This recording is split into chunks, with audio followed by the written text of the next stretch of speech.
Terrorism in Peru. Did you know that between the years 1980s and 2000, an estimate of 69,280 people died and disappeared due to terrorism in Peru?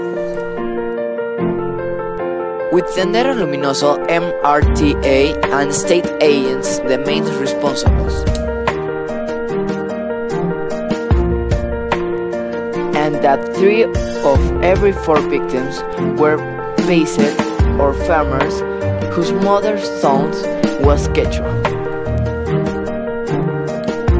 Did you know anything about this?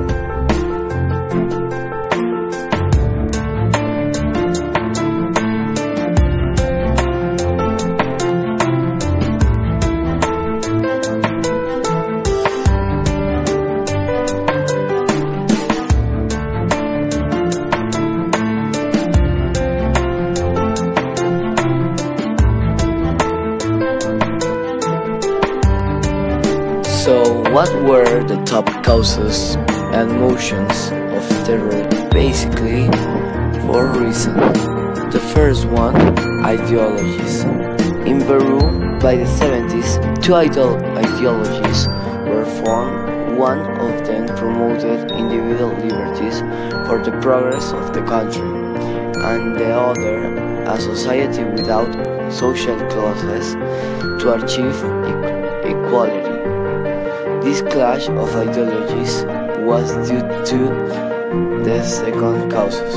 The second one, social inequality. In those years, our society concentrated the rich in the most important cities and many other people in areas far from economic and social progress, being marginalized and discriminated against. Third, expansion of ideologies. Taking advantage of this situation, Abimael Guzman, who was a professor of philosophy at the university, convinced a group of students that the revolution was possible and necessary. The insufficient public found the cover education in the so-called sectors along them, to convince very quickly by these terrorism groups, and if they didn't enjoy them, they were treated and threatened very dead.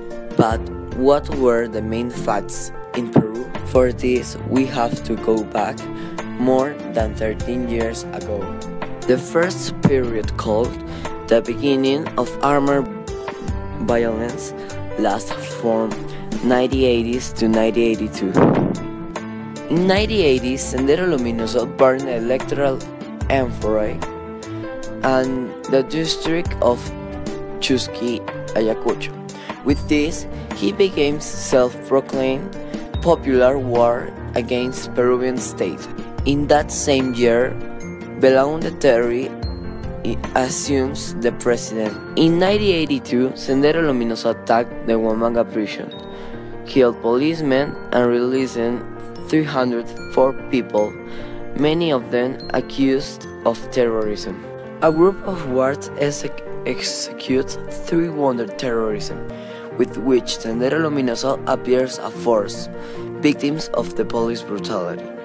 Since the Sendero Luminoso violence was direct against peasants and a small authority, keeping cavity defenseless population, carry out mistreatment and murders as a way to give example and instill fear. Second period, the militarization of the conflict. This occurred between 1983 and 1986. In 1983, a group of armed killed 8 journalists in the town of Uchuracay to confuse them with terrorism. In 1984, MRTA formally begins. In 1986, Alan Garcia assumes the president and Sendero Luminoso placed car bombs in front of government palace. Third period, deployment of violence. In 1989, Sendero Luminoso, in alliance with drugs traffickers, attacks the Uchiza police base. That same year, they declare their people's war as their objective.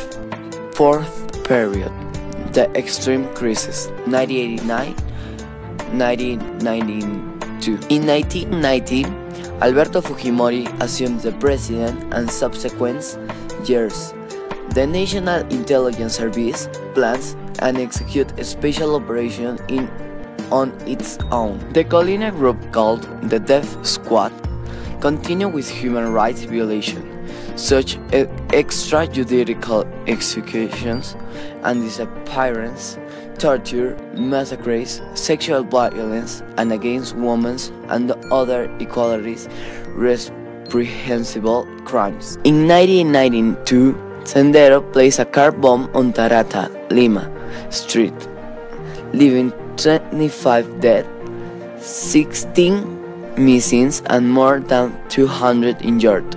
The same year, the leader of terrorism group, Abimael Guzman, and other leaders stops in Lima. 5th period, decline of subversive action. In 1996, the MRT held 72 hostages in Japanese embassy, which are released thanks to Chavin de Guantar operation. Finally, in the year 1990, Oscar Ramírez Feliciano, successor of Guzman in Sendero Luminoso, was captured. And as what can we do?